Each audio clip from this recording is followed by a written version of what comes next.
5, 4, 3, 2, 1, 0.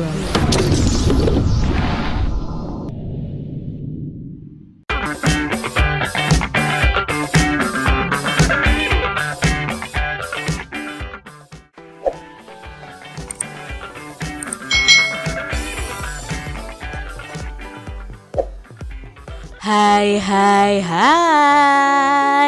berjumpa lagi dengan Kak Citra di YouTube channel Kak Citra Sintarani. Apa kabar adik-adik? Apakah kalian siap belajar hari ini bersama Kak Citra? Hari ini kita belajar di tema 5 tentang cuaca, subtema 2 perubahan cuaca, pembelajaran yang pertama. Mari adik-adik yang hebat, kita belajar dengan penuh semangat ya. Pagi ini cuaca sangat cerah, matahari bersinar terang. Siti dan teman-teman berbaris mengikuti upacara bendera. Saat istirahat, cuaca berawan. Mereka pun bermain di halaman sekolah dengan nyaman. Mereka bermain tapak gunung dan lompat tali. Adik-adik, di sini diceritakan bahwa Siti dan teman-temannya pada pagi hari yang cerah mengikuti upacara bendera. Pada siang harinya saat istirahat, cuacanya berawan dan mereka bermain di halaman sekolah. Namun saat pulang sekolah, cuaca berubah mendung. Tanda sebentar lagi akan turun hujan. Siti dan teman-temannya segera pulang ke rumah. Ketika mereka tiba di rumah, hujan pun turun. Ternyata cuaca itu dapat berubah-ubah ya adik-adik. Coba adik-adik amati cuaca di sekitar tempat tinggalmu. Apakah cuacanya juga berubah-ubah? Tentunya adik-adik, kadang ya pagi hari bisa panas, lalu siang itu ya mungkin bisa mendung, tiba-tiba mendung, malamnya hujan misalnya seperti itu. Jadi cuaca itu bisa berubah sewaktu-waktu. Keesokan harinya, Beni mengajak Udin dan Edo berkumpul di halaman sekolah.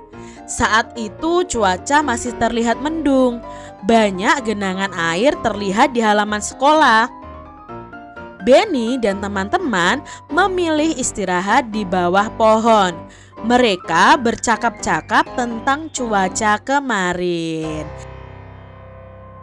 Ini dia percakapan dari Beni, Udin, dan Edo. Yuk kita simak adik-adik.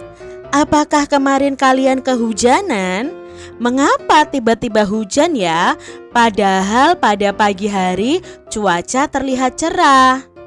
Saya tidak kehujanan, cuaca memang terlihat berubah-ubah sejak pagi.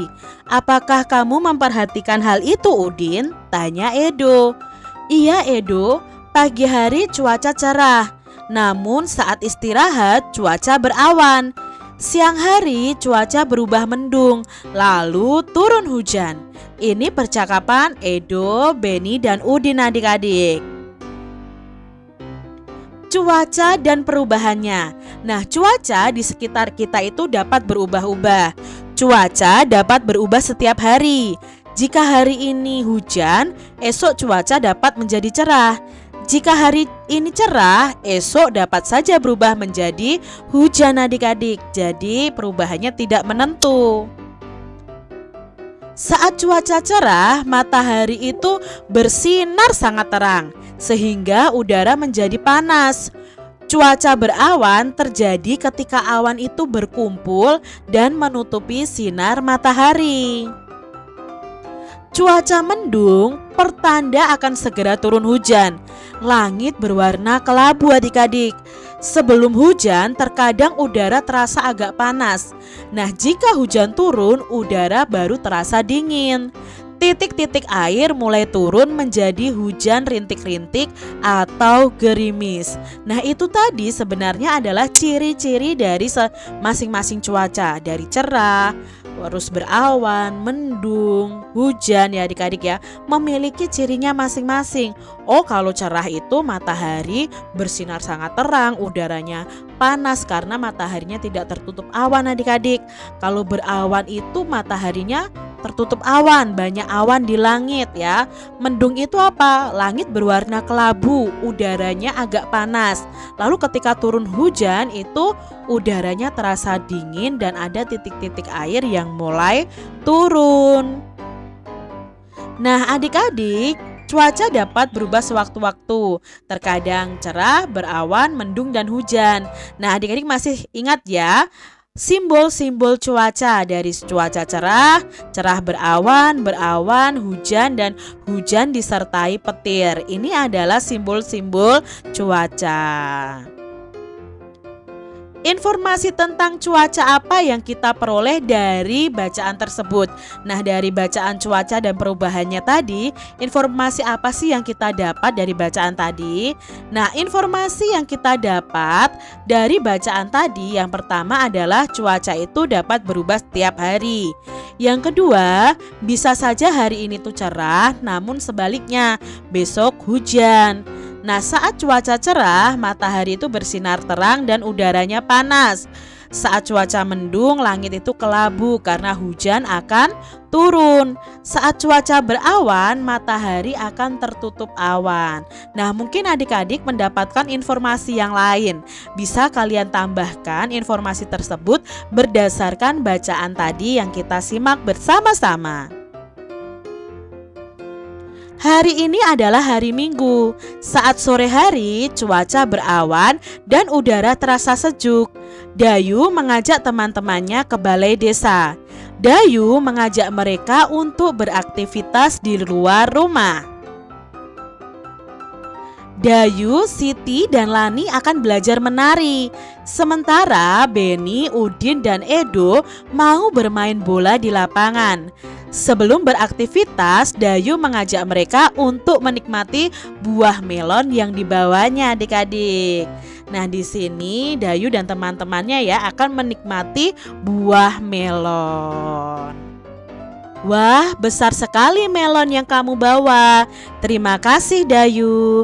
Terima kasih kembali Edo, paman yang membawakan kepada kami.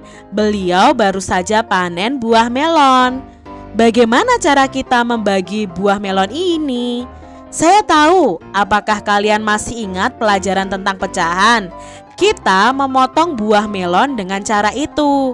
Iya, kamu betul. Mari kita memotong buah melon ini. Lalu mereka memotongnya, adik-adik. Beni mengambil satu buah melon. Nah, di sini ini adalah umpamanya adalah buah melon, adik-adik. Melon itu sudah dipotong-potong oleh Dayu di rumah. Beni lalu menghitung potongan melon tersebut. Melon yang pertama telah dipotong menjadi 8 bagian, adik-adik, yang sama besar. Dalam bentuk nilai pecahan, bagian itu dilambangkan dengan 1/8. Jadi dari satu bagian dipotong menjadi satu utuh, itu dipotong menjadi 8 bagian sama besar. Jadi masing-masing ini nilainya 1/8. Setelah itu, Edo mengambil buah melon yang kedua. Melon itu juga sudah dipotong-potong. Edo menghitung potongan melon tersebut. Melon yang kedua ini dipotong menjadi 6 bagian yang sama besar. Nah, dalam bentuk pecahan, bagian itu bisa dilambangkan dengan 1/6 karena 1 dari 6 bagian yang ada, adik-adik. Tadi melon yang pertama dipotong menjadi 8, jadi satu bagiannya adalah 1/8. Sedangkan melon yang kedua setiap bagiannya itu 1/6. Lani mengambil satu potong buah dari melon yang pertama. Sedangkan Beni mengambil satu potong buah dari melon yang kedua. Apakah potongan buah dari kedua melon itu sama besar? Nah, adik-adik tentunya tidak sama besar. Mengapa? Karena melon yang pertama tadi dibagi menjadi 8. Melon yang kedua dibagi menjadi 6. Jadi mana nih melon yang potongannya lebih besar? Nah, otomatis melon yang kedua, adik-adik, karena hanya dibagi menjadi 6 bagian. Kita lihat percakapannya. Teman-teman, lihat, inilah potongan buah dari melon yang pertama, yaitu yang 1/8. Lalu Benny berkata, ini adalah potongan buah dari melon yang kedua, yaitu yang 1/6. Jadi kalau kamu amati, yang paling besar adalah yang dibawa oleh Benny dari buah melon yang kedua. Nah, perbandingan ukuran potongan melon Lani dan Benny. Ini potongannya melonnya Lani, sedangkan ini potongannya melonnya Benny. Bagian melon yang dipegang Benny itu lebih besar daripada bagian melon yang dipegang oleh Lani. Jadi ini bagiannya lebih besar adik-adik. Betul Siti, bagian melon milik Lani adalah 1/8. Bagian melon Benny itu 1/6. Jadi bagian Lani kurang dari bagian Benny. Berarti kalau dibuat perbandingan 1/6 itu kurang dari, tandanya seperti ini, 1/8 karena ukurannya lebih kecil adik-adik. Yuk kita lanjutkan adik-adik. Dayu dan teman-teman lalu menyantap buah melon hingga habis. Mereka saling membandingkan banyaknya potongan buah melon yang telah dimakan. Ingat adik-adik, membandingkan itu memberi tanda lebih dari atau lebih besar dari, dan kurang dari, atau bisa juga sama dengan. Adik-adik sudah pelajari ini ya, tentang tanda perbandingan ya, lebih dari, kurang dari, dan sama dengan. Yuk kita amati gambar ini adik-adik. Nah, di sini ada gambar Lani dan teman-temannya memegang melon ya. Lani memegang bagian 1/8. Lalu si Benny memegang bagian 1/6. Dayu memegang 2 dari 8 bagian yang ada. Udin memegang 2 dari 6 bagian yang ada. Siti memegang 3/8 bagian dari melon yang ada, sedangkan Edo memegang 3/6 dari melon yang ada. Menurut adik-adik, siapakah yang makan melon paling banyak? Di sini sama-sama 1, ya tidak? Lani itu makan 1, Benny makan 1. Tapi yang paling besar, yang paling banyak makannya adalah Benny karena ukurannya paling besar adik-adik. Nah, di sini Dayu dan Udin sama-sama memakan 2 melon, tetapi ukurannya berbeda karena ini tadi yang dibagi 8, jadi 2/8 punya Dayu. Udin itu 2/6. Jadi yang makan lebih banyak itu ya Udin. Siti dan Edo sama-sama memakan 3 semangka, 3 melon adik-adik, tetapi ukurannya berbeda. Punya Siti itu 3/8, punya Edo itu 3/6.